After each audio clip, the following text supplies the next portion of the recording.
Welcome to episode 156 of Soccer Over Gotham. Who Needs Defenders Anyway? edition. It's going to be a great show. On this episode, we're diving into honestly just positive vibes all the way through. No negativity at all. Let's just keep going. News and headlines. I mean, there's just so much positive news. We have re-signings, we have extensions, we have tickets sold, Midge being Midge. We have news around the club, all positive stuff.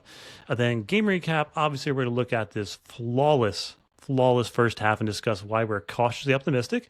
Then we're going to talk about Guro, her debut. Tierna starting as well. Then we'll do a quick Gotham is a quick turnaround. They come a game on Wednesday night in Chicago. Let's get into it. Justin, how are you? I'm doing great. Had a great weekend. Very much enjoyed watching this game. Yeah. Went on a field trip with my kindergartner today. That was super fun. Got to go to the zoo. It's So always fun. positive vibes all around, just like you said. Yeah, no doubt. I just hit Earth Day was 18 years with my girlfriend, which is quite a long time. And then Yes. we went to this place called King Spa in Palisades, New Jersey. It's about if we're heading towards Sports Yeah. Illustrated, it's like about a half hour past that. And it's like this amazing Korean spa. It's just all day amazing. It was terrifying at first. It's always terrifying because like it's three levels. On the upper left side, it's all men's pools, and then the bottom right, it's all women's pools. In the middle, there's a restaurant and there's salt rooms, cold like steam rooms and all kinds of stuff. Like the pools are like naked. Like, it's just so terrifying to do that. But once you get in there, it's like you and like five older Korean guys, and they're all no one's making eye contact, no one's talking Yeah. to each other. It's like okay, it's just chill. But that's the most terrifying part. But it was amazing, and it's like something you don't know you need until like a couple days later. You're like, why Yeah. am I so energetic? Why Yeah. why do I feel so good? And my vibes are so good. Yeah. Yeah, no doubt. Let's talk about this team first. Mayor Mondani just dropped a limited batch of $5 tickets for Gotham FC. It's going to be so cool. Hopefully he's there. He said he's going to be there. I'm excited. I missed the last time. I'm still mad at Gotham. They didn't tell me that AOC was at one of the games, and I didn't get a chance to meet her. Maybe I'll get a chance to meet Mayor Mondani. He's killing it down there in New York. And so that was the tickets sold out, 1,000 tickets within an hour of the $5 tickets. Amazing.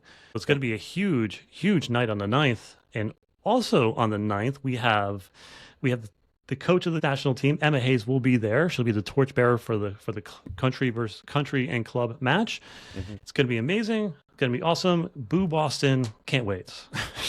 Yeah, it should be awesome. I love all the stuff they're doing around it and just making it accessible with the $5 tickets, Mhm. having all the kind of fun stuff around the game that they're having. I think it's such a cool thing to get people excited about soccer, especially leading up to the World Cup and all of that kind of stuff.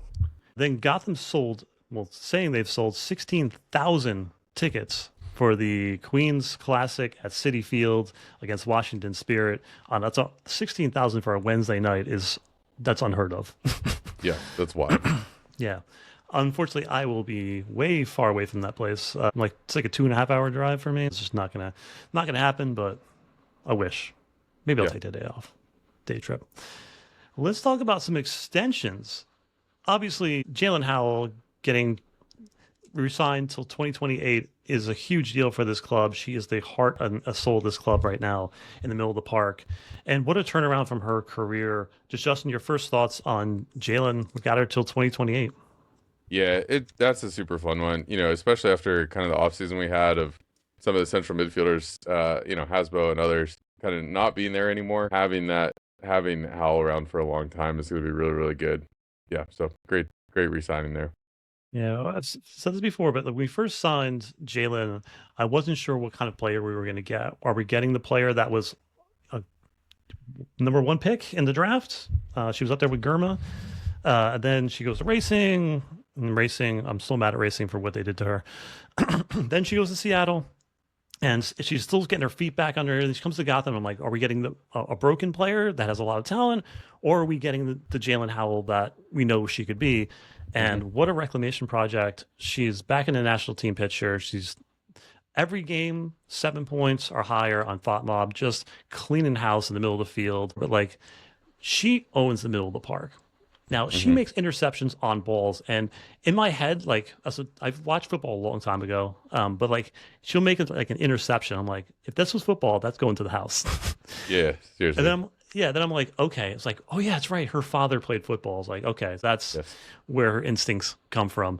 But what a talent, what a player, and it's the first reclamation project. So Yeah. for Gotham, you have players that Ambrose was able to build from Yep. Niswanger, build her into a left back that was world class, really real, same thing. But this is like the first time they brought a player in and then rebuilt them into the player that they are. Then we're going to talk about another reclamation project, I guess, would be Savannah McCaskill, also re signed till 2028. And if we get the game we got from her this past Saturday, it's going to be very exciting. But your thoughts on McCaskill and her, I guess, reclamation project? Yeah, yeah, and you have to wonder like, is some of what she did on Saturday, is that just kind of like, oh, she's figuring out how to play with this team Hmm. and these players and this system and all that kind of stuff. And the first couple games this season were just her trying to figure it out. But now that she's got it figured out a little bit, it's like, oh, she's there. I do think, I think consistency in roster building is so important, and so having a couple of players around for several years is going to be really good. And I think Savannah has the talent to figure it out, and so I'm excited that she's here. Yeah, think you hit a nail on the head there. It takes a couple of games to get into the flow of things. It's a new position for her, a new system for her, and talent has never been the question. She's always been a super talented player. It's just where does she fit on a Mm-hmm. roster? And it seems like now she's in a set position and she's there and learning the system. And she's got obviously a great player next to her in Howell. They seem to get along together. And this is the start of something really, really good. And I think we're going to be excited to see what she can do because she was lights out in this game. Yep. We'll get over to that. Uh, Random, but I don't know really what it means. But Gotham traded an international spot for $15,000. Shrug. I guess they don't need it. I guess so. Yeah, there's that. The fun trades in the United States soccer world that happen, that you're just like, oh, okay, Yeah. Is sure, this Is it Gam? Is it Tam? Is it yeah, is it whatever? Yeah. yeah, And then so Midge Purse is being Midge Purse. Obviously, the super talented. She's not. She's bigger than the sport. Obviously, she's into everything, and you never know what she's going to do next. But it looks like she will have a show. I'm not sure if it's going to be a web show or a podcast. However, it's called Confessions of an Elite Athlete for Vox. And the clips, the teaser clip basically said she was like going to be interviewing other athletes and talking to them about their struggles and their overcoming things, which is obviously a cool topic and right down their alley. And I'm just excited for her. yeah. I think it's gonna be awesome. Yeah. Let's jump to this game. I think I'm sure you were, Justin, just the same when you saw the injury report drop. I think your heart dropped as well because, I mean, six defenders on there, just all the outside backs. Then Emily Sonnet's on there as well. So, like, we were hoping with that month off, we would get at least Bernina or Freeman back. But wow, that was the entire back line. What was your thoughts when you saw, I mean, Bernina, Freeman, Duran, Real, Sonnet, Torres, everybody out?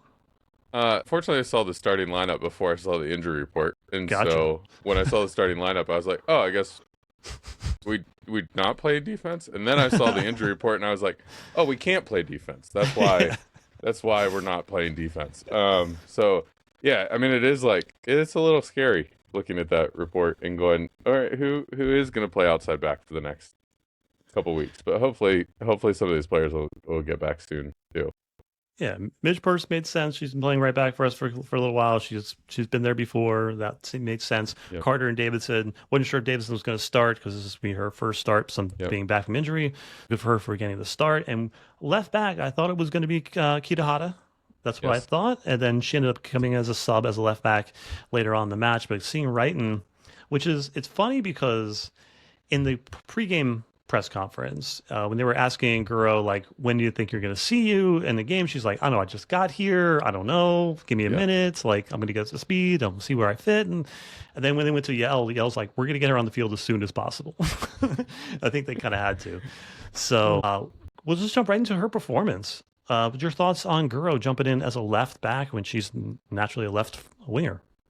Yeah, I mean, it was fun kind of having two high energy players on that side of the field, and Shaw and Guro, like they played well off of each other, I thought, for especially Mhm. being like the first time they've been on the field together, really. They played really, really well together, and I thought it was fun because it let Jaelin kind of run the central channel where she likes to be, and it let, Guro run the outside the way she likes to do it. And so it was two players kind of playing to their strengths.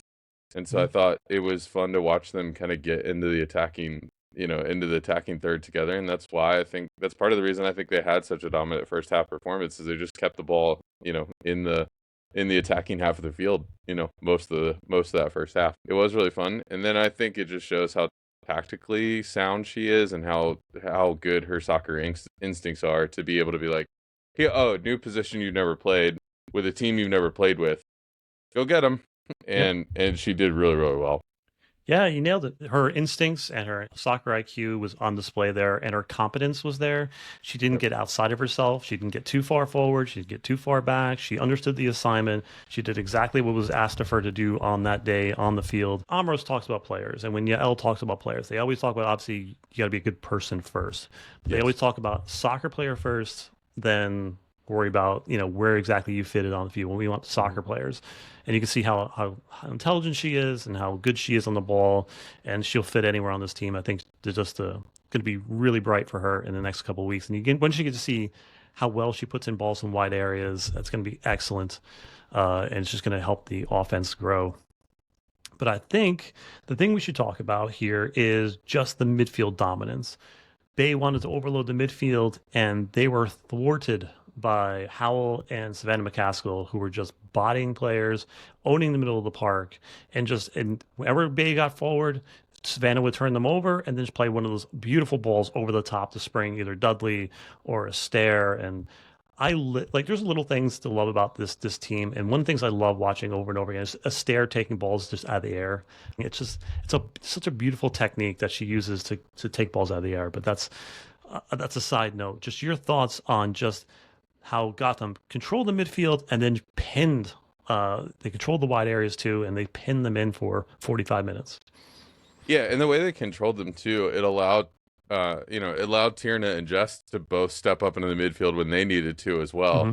And when Tierna gets in the midfield, man, her vision is unbelievable. How can she can find players just halfway across the field wide open and put it, where they can get it too. And she had a couple balls where she, put balls on a dime for people. I can think of one to Dudley that, got her going, and so that was really fun to see too. But yeah, I mean, Howell and McCaskill were fantastic in this game, just all over the place. They didn't give anybody any time on the ball, and then having those outlets, of Shaw and Dudley kind of running the outside, like it made it really easy for them to find an outlet as well.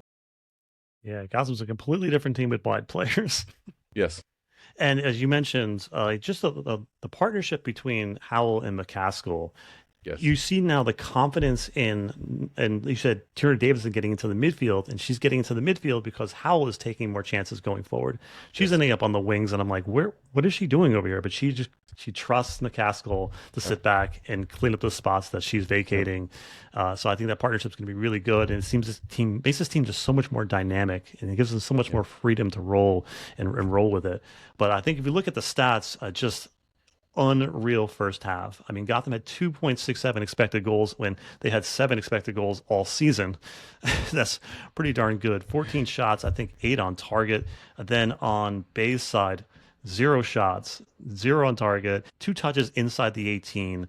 Just complete. If you look at the stat field, there's nothing on Bay's side. Just Yes. completely kept them on one side of the field and zero point 0.0 expected goals, 60% possession, just incredible. Let's talk about the blueprint for success for Gotham. This showed a little bit of what Gotham is capable of when they have wide players, when Dudley Hmm. is rolling through, and you have, as you mentioned, Shaw playing as well. And if the midfield and the defense is comfortable in the center of the park, it's really hard to break Gotham down. Just your just other thoughts about the game itself. Anything jumps out to you? Yeah. I think a couple things. Guro's left foot is unbelievable. Hmm. Just like she put several balls in that, you know, Rose had one that just she couldn't get the right snap on it. Shaw had one that she got the right snap on it, but Silkowitz had an incredible Pilkowitz had an incredible game, and it's amazing when you give up 3 goals and you're still one of the best players on the field. Yep. Um, but it is like that gives them a totally different attack, right? When you have somebody who can put the ball in from wide spaces, can put it in early, can put it in on the byline. You never know when Guro's going to put the ball in, so that just makes it totally unpredictable. And then Dudley Dudley did everything but find the back of the net in this game. It was like she could have. There was probably 5 chances that she could have put it on frame and just never could get the right contact on it, or somebody would block it, or whatever else. So it'd be interesting to see like what I didn't look to see like what her shots, like what each shot did. But she had so many shots in this game, or so many tries at net that man, she was doing everything to find her first NWSL goal. Jordan is special. Let's talk about the goals. This is the first time we get to talk about goals in a couple episodes, I think. Yes. The first goal is when things are not working for you. Sometimes you just got to create a bit of chaos and just plug away. And Gotham had an onslaught of just putting balls in the box, putting them on frame, and they were just taking shots from everywhere.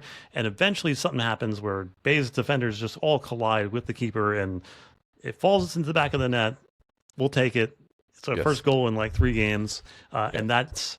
And when Gotham scores first, teams have to come out and play, and Gotham keeps turning them over and keeps putting the pressure on them. So obviously, good luck goes to those who put themselves in a position to be lucky, and Gotham did that in the first goal. But the second one, obviously, Jordan Dudley just cooked her defender, turned her outside, inside, and then to find Rose Lavelle, who the funniest thing about Rose is that how much of a perfectionist she is. Yes. She doesn't get the cleanest. She like kind of whiffs on it, but it hits her leg and then goes in the back of the goal. And not even 5% of players would just be celebrating they scored a goal. But Rose is just dying inside, laughing to herself. And even the post game, she's like, "I wish I would hit it cleaner. I wish I would have made it look better for her." It's like, Rose, take the win. This is kind of how she is. Yeah. Your thoughts on the first 2 goals? Yeah, I thought both of them, the first one, there's not very many times I feel bad for the opposing keeper, but that was one of those times that I felt bad for Silkowitz because she made the save and then she gets stamped on, like, her own defender stomps on her face and knocks the ball in the back of the net. And it's like, that's just one you feel bad for the keeper. But I agree with you totally that Gotham did everything that they needed to in that time of just putting as many balls into the dangerous spaces as you can. And you're going to find the back of the net eventually when you do that. And then, yes, Jordan Dudley was incredible on that goal. And I did find it hilarious how Rose kind of came away from there. Just, you could tell she was laughing, like, that shouldn't have gone in, but fine, it did. Yeah, we'll take it. And the last one was just, that's as clear a penalty as you're ever going to get, sliding into a player from behind. That's what, like, when you see the player, like, on the screen, like couldn't believe it. Like, come on. That's just take it. Just take it. You know it was a penalty. And Esther put the ball. Yeah. Jordan almost got her hand to it, but Esther just blasted into the back of the net, and it's 3-0, and Gotham is simply cruising. And then, when you're up 3-0 and you can bring on a 15-year-old, just call the game at that point. Yes. Yeah. Second half there wasn't any better, but I thought, like, just second half wise, Kitahara was excellent. It's good to see her on her preferred side, the left side. We've been playing her as our right winger, and it's not her style. Right. But the subs came in. I really like what I saw from Samer. She took on a couple of players. She looked very deadly and calm and composed in attacking third, but just an overall excellent match. Anything you want to add to that before we move on to? No, I think it's a little bit hard when you're up 3-0 at halftime and you're rolling and all that kind of stuff. You do kind of take your foot off the gas a little bit. But I thought the performance was still good. It wasn't like they were bad. It just wasn't quite as good as the first half, but you kind of expect that. Yeah. But let's talk about some individual performances. Stat sheet wise, Rose was spectacular. She created a lot of chances. She was all over the pitch, and she was central. This wasn't her cutting in from wide areas because Dudley and, as you mentioned, Shaw were taking most of the heat from the wide areas. And just what a game from Rose Lavelle.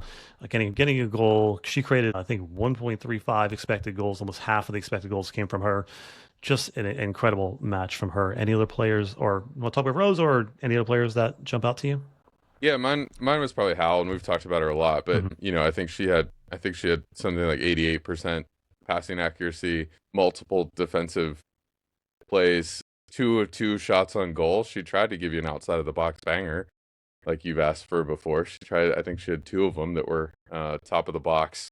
She hit them both really hard, and they both just hit Silkowitz. So it was just fun to watch her performance and how both sides she's involved and making things happen, and yeah, it's just fun to see. Want to talk about a player not on Gotham, and I think we talked about a lot in this episode about how good was Silkowitz in this game. I mean, it's rare to have a goalkeeper give up 3 goals and then end up with like a 9.0 on FOTMOB. She made amazing saves all game, and for her, like I haven't been, and I've made this known multiple times on this podcast that I'm not thrilled with the keepers on the national team.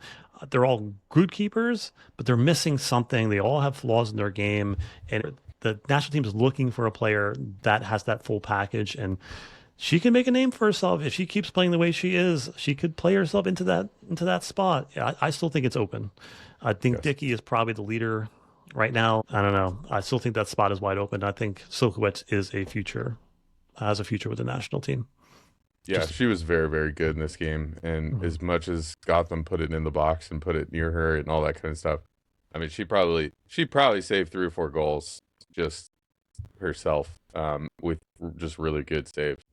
Yeah. OptaJack stats. 5 different Gotham FC players hit multiple shots on target Saturday, equaling the most in a single match in NWSL history. That is strange for a team that doesn't put balls on target much. Yes. Seventh time. First since Portland versus Orlando in March 2023.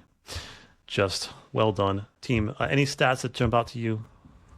Yeah, I think I saw something to the effect of 40 something touches in the opponent's box. And when you Mhm. when you have that many touches in the opponent's box, that's pretty good. You're doing well when because that touches high touches in the opponent's box is not just dribbling. You can't get that just by dribbling. You have to get it by passing too. And so the fact that they were finding passing lanes and also dribbling and everything else and having 40 something touches in the opponent's box, like that's just good soccer right there. Quick note on the hero of the match polls. The reason why I did the hero of the match polls is it was a long time ago. Gotham was ignoring the fans, and for reasons. The main reason is because they were terrible and they didn't want to have some intern getting yelled at the end of every game. So they would pick their own player of the match. They wouldn't even put it to the fans vote. It was just them. So I started creating our own polls for that reason.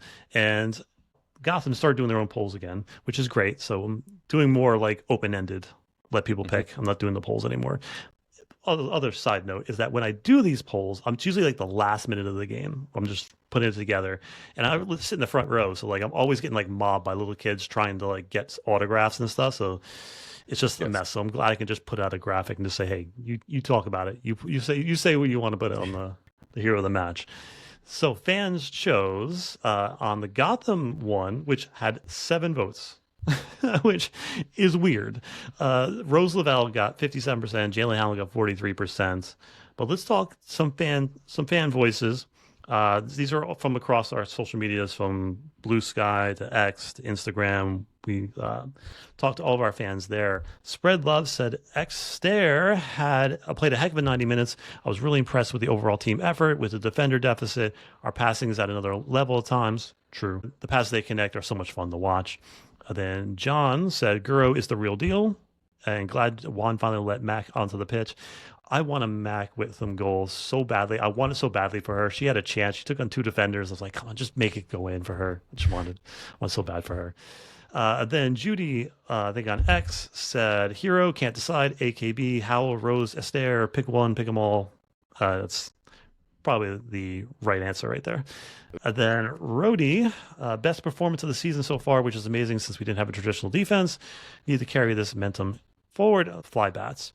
Then Marge said McCaskill, you could see all the new tactics really fall into place for her today, and she showed out. Indeed. Sean said Dudley had a great performance, deserves recognition. Mu Adib said the advanced metrics tell you Rose had an absolutely insane performance, but she would probably want Dudley to have the player of the match instead. Agree. Bay was a total mess from the first minutes. because of Gotham. And that's it. Oh, and James Clay, much needed win. Ember, gonna give it to Dudley. Your thoughts? Yeah, I'd probably say Dudley a little bit. Mhm. Not that Rose probably had the best game, but I think Dudley had a really influential game, and it was just fun to see. It felt like a little bit of her coming out party of like, okay, she got her first assist, and I think it will not be long before we get that goal. On display was her intelligence as well in the box of being able to like take players on, keep her head up, get her player. And people didn't notice like in college she scored a lot of goals, but she also scored just as many assists as Hmm. well. She's a very intelligent player. She can do everything. She can get behind lines. She can take players on. So future is bright for her. We found a offensive version of Lily Reel from last season. Could be a rookie of the year if she keeps going. I got Dudley as well. And then let's talk about the standings. There is an interesting team in the top five, which is the Utah Royals, third place, which is higher than I think they've ever been. And behind them is Seattle, but Utah has like had a run of like I think Boston, Seattle. They tied Washington, so that's something. Yeah. But yeah, I think they're polling a little bit higher than they should be.